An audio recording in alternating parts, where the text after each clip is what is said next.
Halo teman-teman, apa kabar semuanya? Semoga baik-baik saja ya.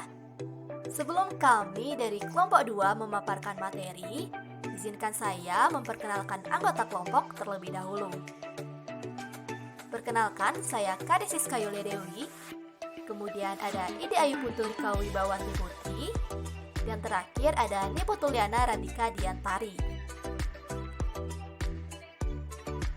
Nah, pada pertemuan sebelumnya, teman-teman sudah mempelajari materi mengenai teks prosedur. Untuk pertemuan kali ini, kita akan mempelajari materi mengenai teks eksplanasi. Dalam kegiatan ini, kita akan menelaah struktur, isi, hubungan yang menunjukkan kausalitas, kaidah kebahasaan dari teks eksplanasi, serta belajar membuat dan menyunting teks eksplanasi. Namun sebelum itu, mari kita simak video yang satu ini ya, sebagai tematik agar kalian tahu apa sih itu teks eksplanasi.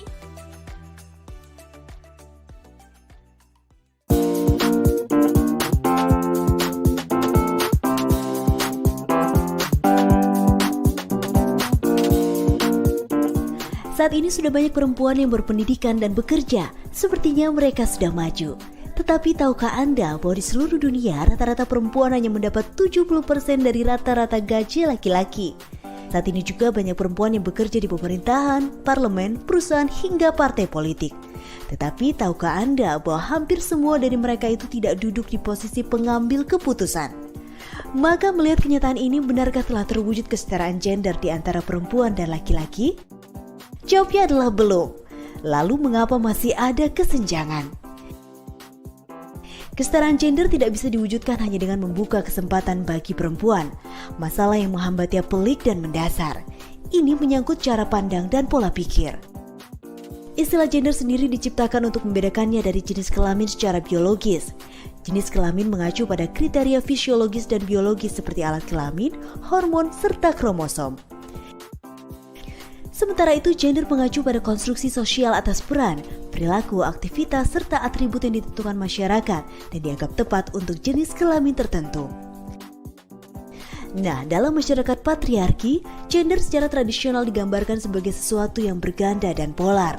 Tingkah laku dan kepatutan ditandai sebagai yang khas laki-laki dan yang khas perempuan. Ada pemisahan dan pengkutuban.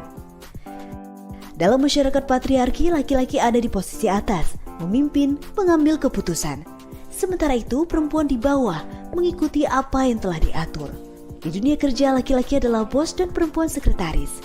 Ketika laki-laki menjadi pilot, perempuan sebatas menjadi pramugari. Posisi hierarki terutama terjadi di rumah tangga. Laki-laki ada di depan sebagai kepala keluarga, sementara perempuan di belakang. Gambaran kita tentang perempuan dan laki-laki serta apa yang seharusnya mereka lakukan adalah produk dari pandangan masyarakat di mana kita tinggal. Di sini terjadi proses yang dinamakan sebagai doing gender atau melakukan gender. Kita melakukan gender ketika menempatkan jenis kelamin sebagai dasar dan pembeda. Saat bayi lahir, hal pertama yang dilakukan dokter adalah melihat alat kelaminnya. Tindakan ini tidak ada hubungan dengan kepentingan medis, melainkan bagian dari doing gender tadi. Setelah bayi diklasifikasi, giliran orang tua melakukan doing gender. Mereka mengidentikan bayi dengan warna-warna khas gender. Apa yang disebut normal adalah bayi perempuan memakai baju pink dan bayi laki-laki biru. Warna menjadi simbol sekaligus pembeda. Setiap individu selalu doing gender. Mereka selalu melakukan atau menyimpang dari performa yang diterima secara sosial atas stereotip-stereotip. Dengan melakukan gender, kita memperkuat keyakinan bahwa hanya ada dua kategori gender yang saling berlawanan dan pada dasarnya berbeda. Kita terus-menerus dievaluasi oleh orang lain dengan menggunakan parameter gender. Karena itu gender dikatakan omnirelevan, yang berarti orang selalu menilai perilaku kita untuk menjadi baik laki-laki atau perempuan. Dalam interaksi individual, masyarakat belajar apa yang diharapkan, melihat apa yang diharapkan, serta bertindak dan beraksi dengan cara yang diharapkan. Dengan demikian, secara serempak kita dikonstruksi dan dipertahankan atas perintah gender. Stereotip tentang kekhasan laki-laki dan perempuan diperkuat image yang muncul di media, berita, materi pendidikan, dan sebagainya. Laki-laki harus memerankan hal-hal yang maskulin. Untuk kelas mapan, laki-laki ideal adalah seorang bos, bekerja di kantor, memiliki rumah, mobil, istri, dan 2 anak. Persis di iklan-iklan. Sementara bagi perempuan, mereka harus memerankan hal-hal yang feminin, seperti melayani anak-anak dan suami, menjadi ibu rumah tangga, menjadi cantik.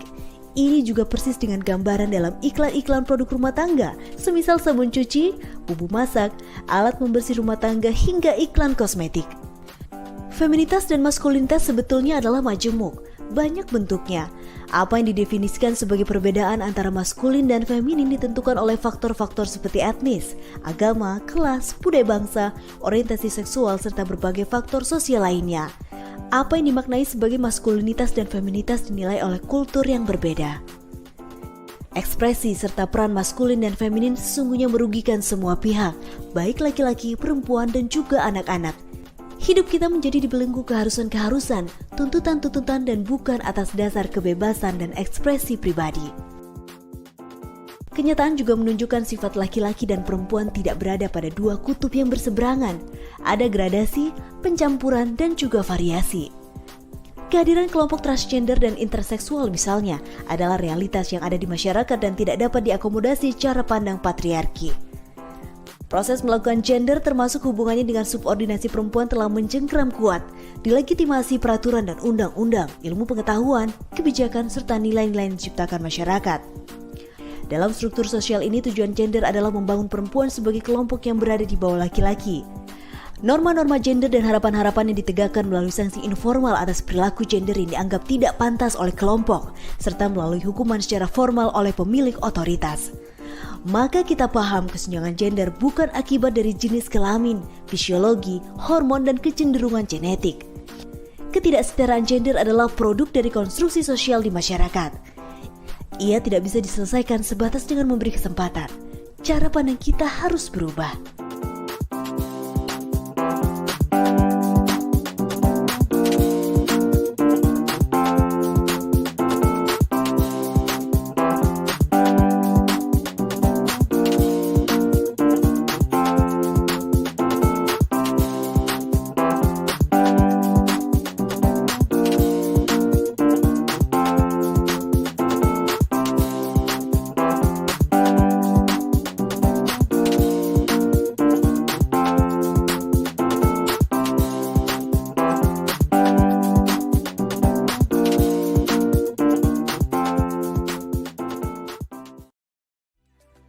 Nah, yang tadi itu merupakan salah satu contoh teks eksplanasi dalam bentuk video.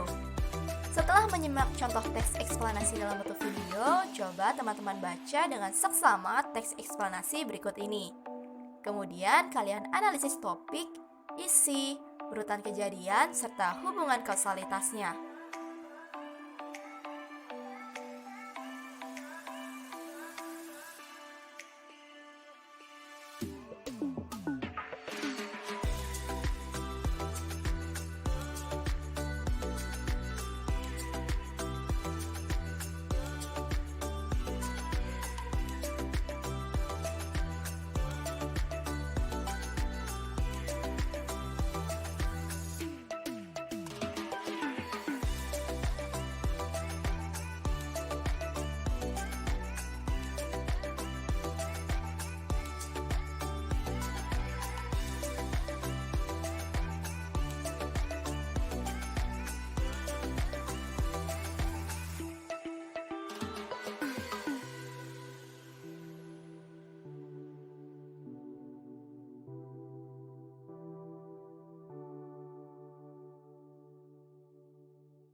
Tadi kalian sudah membaca teks eksplanasi yang berjudul Eksistensi K-pop di Indonesia.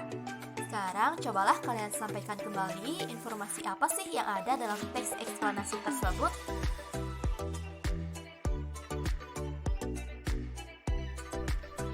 Bagaimana? Sudah memahami tentang teks eksplanasi? Nah, kegiatan selanjutnya adalah teman-teman akan menyimak lagi sebuah video. Untuk itu, simaklah video berikut ini. Mewabahnya COVID-19 dan berlakunya kebijakan pembatasan sosial mengakibatkan adanya perubahan dalam kebiasaan hidup masyarakat. Dengan adanya perubahan ini, tentu jadi permasalahan sosial buat sebagian masyarakat. dan menimbulkan berbagai macam dampak. Permasalahan sosial adalah keadaan yang gak diinginkan masyarakat karena adanya hal-hal yang gak sesuai unsur-unsur kebudayaan dan bisa mengganggu ketentraman masyarakat. Kenapa bisa terjadi permasalahan sosial? Ada banyak faktor yang jadi penyebab permasalahan sosial, misalnya faktor ekonomi, faktor budaya, faktor biologis, dan faktor psikologis. Faktor ekonomi menyebabkan permasalahan sosial yang meningkat sewaktu pandemi, di antaranya kasus kriminal dan pengangguran, serta terjadinya kesenjangan sosial. Kondisi kayak gitu pernah kita bahas di video sebelumnya ya. Pengangguran yang terus naik menimbulkan kekhawatiran masyarakat tentang status sosial yang mereka punya. Penurunan pendapatan, bahkan hilangnya pemasukan selama pandemi menyebabkan pergeseran kelas sosial kelompok tertentu dan menimbulkan naiknya persaingan dalam mempertahankan status sosialnya. Tertekannya status sosial dan lemahnya mental seseorang memicu tertekannya kondisi psikologis seseorang. Tekanan yang muncul itu bisa membuat seseorang menempuh jalur yang melanggar hukum demi memenuhi kebutuhannya. Terbukti berdasarkan laporan United Nations of Drugs and Crime (UNODC), selama masa krisis ekonomi, kasus perampokan menjadi berlipat ganda. Kasus pembunuhan dan perampasan kendaraan bermotor juga lebih meningkat. Selain itu, Markas Besar Kepolisian Republik Indonesia mencatat peningkatan kasus kriminal selama masa pandemi. Bahkan, Agustus lalu terjadi kenaikan sebesar 4,49%. Kasus kriminal tertinggi sejauh ini diantaranya penyalahgunaan narkoba, pencurian, dan pembegalan. Bukti-bukti itu menunjukkan permasalahan sosial berhubungan dengan permasalahan ekonomi dan memicu peningkatan tindakan kriminal. Tapi tindakan kriminal itu nggak seharusnya dijadikan jawaban permasalahan ekonomi. Karena sebetulnya banyak peluang lain, kayak memulai atau bergabung usaha mikro, kecil, dan menengah atau UMKM yang memanfaatkan teknologi. Itu dia tadi videonya. Selanjutnya, teman-teman akan melakukan kegiatan berkomentar. Teman-teman bisa langsung melakukan diskusi dengan memberikan komentar baik berupa isi video maupun fenomena yang dibahas di dalamnya ya. Setelah teman-teman berkomentar, teman-teman akan beranjak pada kegiatan menyusun teks eksplanasi. Teman-teman akan membaca sebuah teks eksplanasi, namun teks tersebut tersusun acak. Tugas teman-teman adalah menyusun teks tersebut sesuai dengan hubungan kausalitas dan urutan kejadian yang tepat. Untuk itu, langsung saja yuk baca teks berikut.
Baik, untuk kegiatan berikutnya silakan teman-teman cari dan temukan secara mandiri materi mengenai struktur atau kerangka pembentuk teks eksplanasi serta ciri kebahasaannya.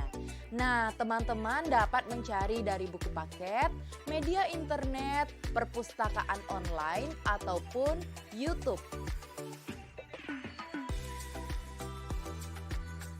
Nah, setelah tadi teman-teman sudah mencari dan juga menemukan secara mandiri materi mengenai struktur atau kerangka pembentuk teks eksplanasi serta ciri kebahasaannya. Selanjutnya, silakan teman-teman baca dengan seksama salah satu contoh teks eksplanasi berikut ini.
Teman-teman tentu sudah membaca dengan seksama teks eksplanasi yang sebelumnya ditayangkan, bukan?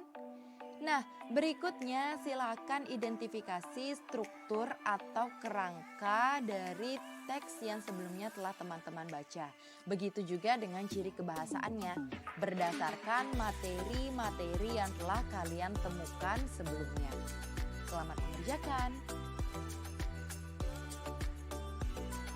Sepertinya kita sudah cukup banyak melakukan kegiatan membaca, entah itu membaca materi ataupun membaca contoh-contoh teks eksplanasi itu sendiri.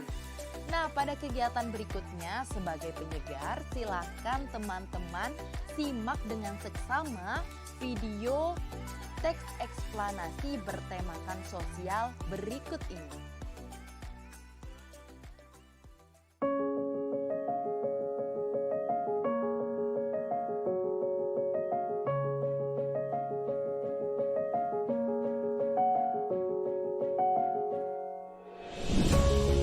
Menurut PBB, kekerasan seksual adalah bentuk kekerasan berbasis gender dan mencakup serangan seksual dalam bentuk apapun. Upaya untuk melakukan tindak seksual, komentar atau rayuan seksual yang tak diinginkan, atau tindakan untuk memperdagangkan oleh siapapun tanpa memandang hubungan dengan korban dan dalam situasi apapun. Adapun jenis kekerasan seksual yang terjadi di masyarakat diantaranya berupa serangan fisik, verbal, dan visual. Serangan fisik ini meliputi tindakan perkosaan, pelecehan seksual, dan sentuhan fisik seperti mencium paksa, meraba-raba, dan bentuk lain. Terdapat pula pelecehan seksual dalam bentuk serangan verbal seperti menyebut bagian tubuh tertentu yang terkait seksual, atau bernada seksual, atau merendahkan, catcalling, dan bentuk lainnya. Sedangkan serangan visual meliputi gestur, mempertontonkan gerakan atau konten asusila, menguntit, dan lainnya. Komnas Perempuan dan Jaringan Masyarakat Sipil mengkategorikan kekerasan seksual menjadi 9 bentuk, antara lain perkosaan, pelecehan seksual, eksploitasi seksual, perbudakan seksual, perkawinan paksa, aborsi paksa, pemaksaan kontrasepsi, penyiksaan seksual, dan pemaksaan pelacuran. Perlu diketahui pula, kekerasan seksual dapat terjadi di mana saja dan dapat menimpa siapa saja. Kekerasan seksual tidak memandang waktu, karena dapat terjadi di pagi, siang, sore, maupun malam hari. Kekerasan seksual tidak memandang tempat kejadian, karena dapat terjadi di rumah, sekolah, tempat kerja, dan di tempat umum, serta melalui online. Kekerasan seksual pun tidak memandang hubungan dengan pelaku, baik orang lain di tempat umum maupun orang-orang terdekat seperti pacar, kerabat, dan teman. Selain itu, kekerasan seksual juga tidak memandang usia, tak hanya menyasar anak muda sebagai korban, namun juga menyasar bayi, anak, dan lansia. Kekerasan seksual tidak memandang cara berpakaian. Siapapun yang menggunakan seragam sekolah, jilbab maupun tidak berjilbab, dapat menjadi korban.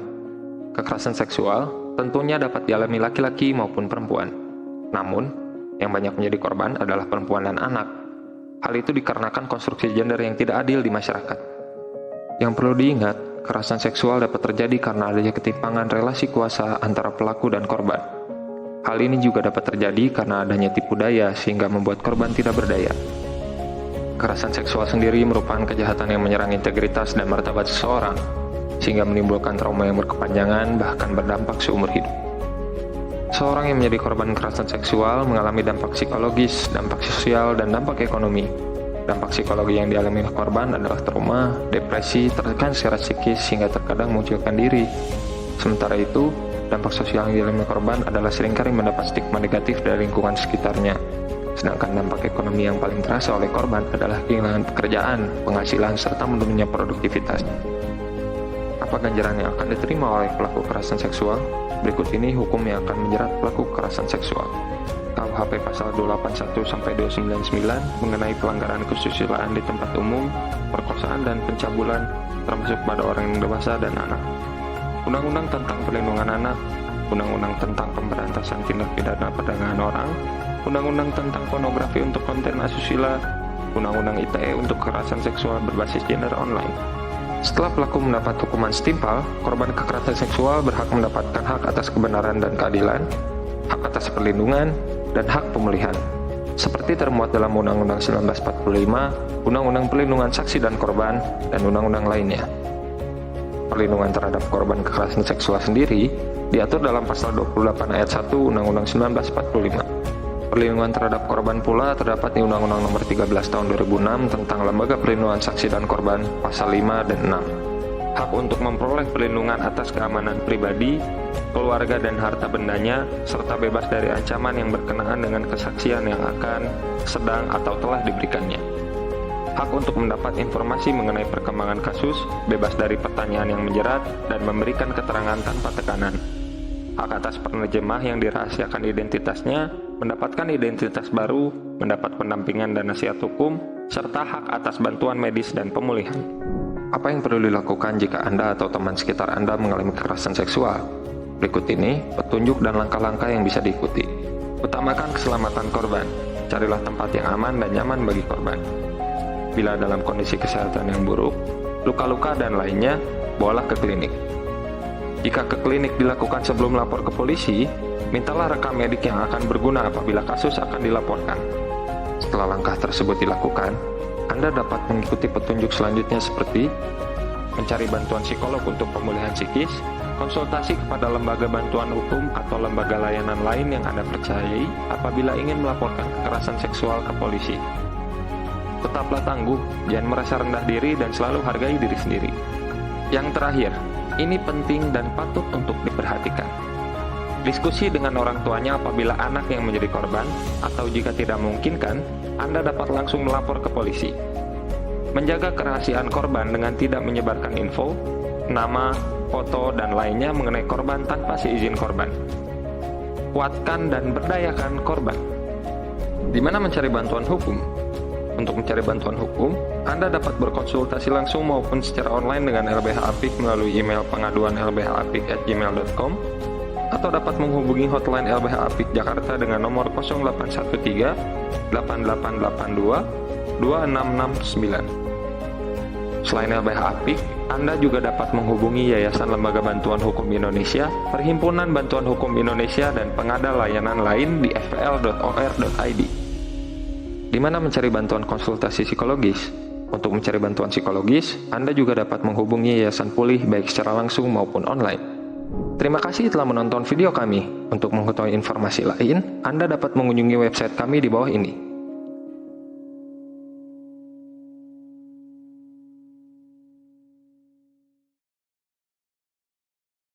Setelah menyimak video tersebut, sebagai latihan, silakan teman-teman bentuk kelompok yang terdiri dari 2 sampai dengan 3 orang. Lalu susun teks eksplanasi berdasarkan video yang telah teman-teman simak tadi. Tentu saja dengan memperhatikan struktur ataupun kerangka pembentuk teks eksplanasi serta ciri kebahasaan yang tepat. Jadi, selamat mengerjakan.